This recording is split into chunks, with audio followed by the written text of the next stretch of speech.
Vamos falar então sobre esse impacto do movimento sobre o orçamento no ano que vem. Eu converso com Marcos Pestana, diretor executivo da Instituição Fiscal Independente. Tudo bem? Muito bem-vindo mais uma vez, Marcos. Uma boa noite para você. Boa noite, Muriel. Prazer estar aqui com você e com os assinantes da CNN. Prazer é nosso em te receber. Eu queria entender justamente como é que vocês avaliam essa escolha de agora mirar o piso da meta fiscal. Faz sentido? Olha, em primeiro lugar, é preciso esclarecer que a necessidade real do país é um ajuste muito mais profundo, muito mais ousado. É fundamental estancar o crescimento da dívida pública e ancorar as expectativas para que a taxa de juros possa cair. Mas existe o arcabouço é insuficiente para um plano mais ousado, mais estrutural, mas é muito importante que minimamente se cumpra o arcabouço. E vamos dizer claramente, meta é meta, tolerância é tolerância. No entanto, o TCU hoje à tarde tomou uma decisão, dando uma no cravo, outra na ferradura, dizendo que não é recomendável, que é arriscado, mas que não é ilegal. E considerou também que a matéria, do ponto de vista deliberativo do TCU, perdeu o sentido na medida que o Congresso aprovou esse dispositivo, permitindo que o governo mire a banda inferior de tolerância da meta. Na verdade, isso representa, vamos dizer claramente, um rebaixamento da meta. Se você vai mirar a tolerância inferior do que está previsto, proposto pelo arcabouço fiscal e pela LDO, na verdade, você rebaixou a meta e isso é muito ruim para um país que precisa ancorar a confiança dos investidores e estancar a desconfiança sobre um crescimento explosivo da dívida. Pois é, e eu queria até entender um pouco mais a avaliação de vocês com relação aos 60% das emendas parlamentares que devem ser pagas até julho de 2026, porque a gente sabe que vai existir um calendário eleitoral e uma pressão eleitoral justamente diante desse cenário. Como é que você enxerga também essa atualização, já pensando nessa LDO do ano que vem? Isso é natural, não compromete o equilíbrio orçamentário, porque as emendas individuais e de bancadas estaduais são de execução obrigatória. É um problema somente de administração de fluxo financeiro.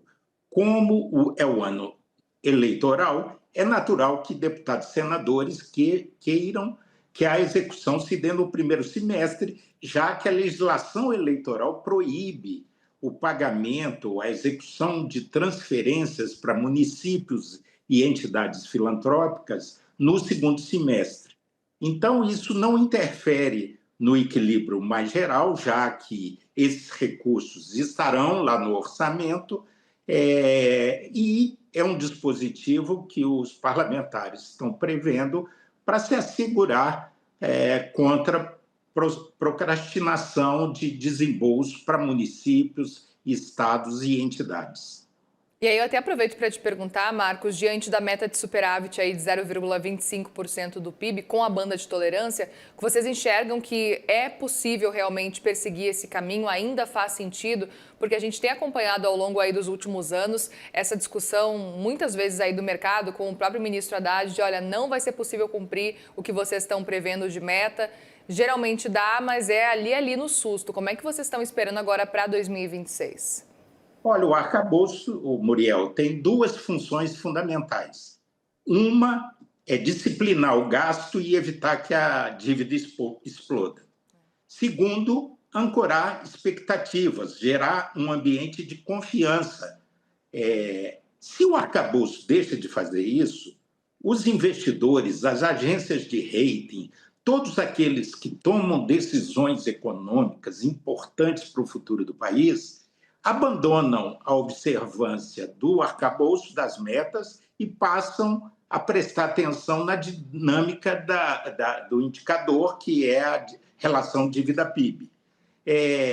Nós, na verdade, enxergamos que essa insistência em conseguir executar o orçamento mirando a banda inferior de tolerância, que, quando foi pensado, na verdade, é para absorver choques externos, despesas não previstas, como uma pandemia, desastre climático no Rio Grande do Sul, ou alguma coisa, o choque do tarifaço do Trump, coisas que, na hora da votação do orçamento, não estavam previstas. Mas esse não é o caso. Na verdade, ano que vem, nós teríamos que estar no azul, o Brasil teria que novamente gerar um superávit de 0,25 do PIB, coisa que não faz desde 2014.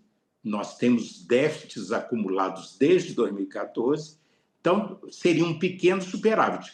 Com essa sinalização, na verdade, a meta passa a ser 0 a 0, 0%, nem déficit, nem superávit.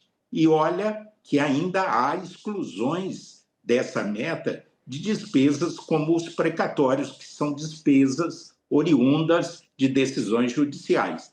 Então, a gente avalia com preocupação o Brasil. Para se ter uma ideia, para estancar o crescimento da dívida, nós precisaríamos de um superávit de 2% do PIB.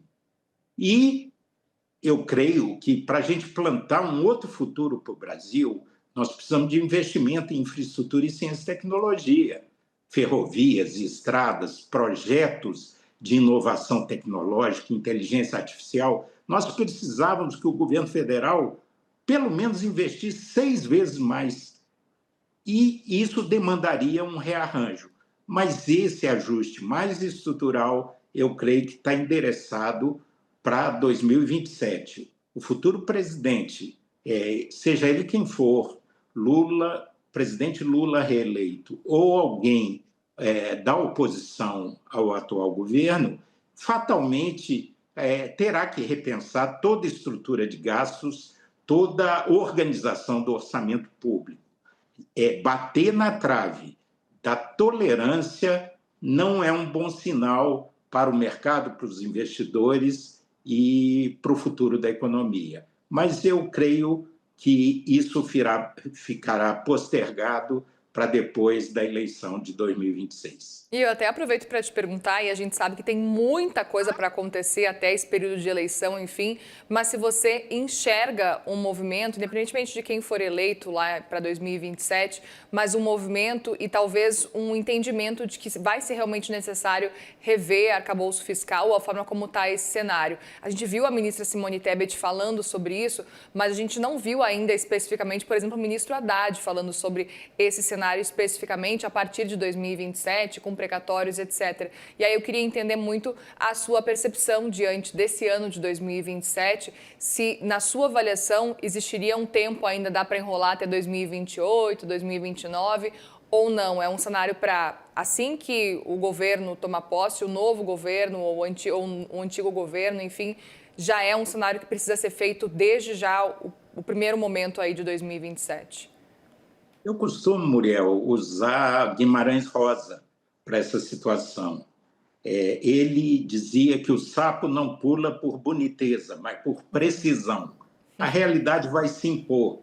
O futuro presidente, se quiser implantar seu programa de governo, ter o mínimo de liberdade para governar, ele terá fatalmente que promover um ajuste mais radical nas contas públicas. Não adianta ficar fazendo puxadinho aqui, ali, é preciso redimensionar. Nós acabamos de ver uma matéria sobre o Fundo de Segurança Pública e a discussão sobre o combate ao crime organizado, aí se vincula, se pensa sempre numa nova receita, no caso a tributação de bets, para bancar as necessárias despesas na área de segurança para a gente derrotar o crime organizado.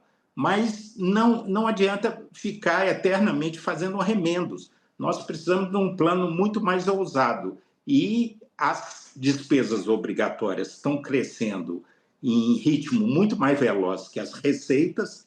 A sociedade e o Congresso não aceitam um aumento de carga tributária. Nossa carga tributária já é a mais alta entre os países latino-americanos e emergentes. Então, não dá mais para aumentar a carga de impostos sobre a sociedade, dá para redistribuir, corrigir injustiças, aliviar os mais pobres e tributar setores que são subtributados, mas aumentar a carga, drenar mais recursos da sociedade para o setor público, eu acho que essa via está praticamente esgotada. Então, tem que ter um reordenamento, além de crescimento econômico.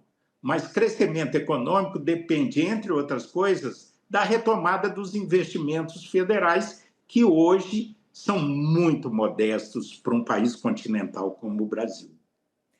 Muito bem, Marcos Pestana, diretor executivo da Instituição Fiscal Independente. Sempre muito bom te ouvir. Obrigada pela conversa aqui. Uma boa noite. Sempre à disposição, Muriel. Obrigada. Boa noite.